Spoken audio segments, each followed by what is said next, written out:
Welcome to Luca is a Billionaire, where the only thing I invest in is your answers. You start by confirming models because compatibility dictates method.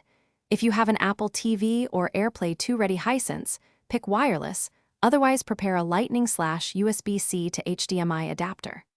Once done, plug the adapter into your Apple device and attach the HDMI cable to the TV's HDMI port.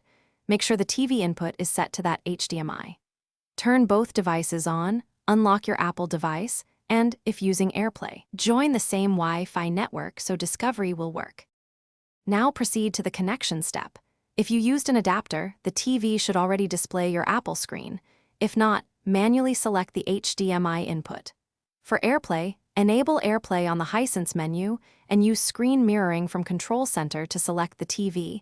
You may be prompted to enter a code shown on screen. Enter it on your Apple device to pair. Once connected, go to Settings, right arrow display on the device if needed to set resolution and orientation, and route audio to the TV for full sound.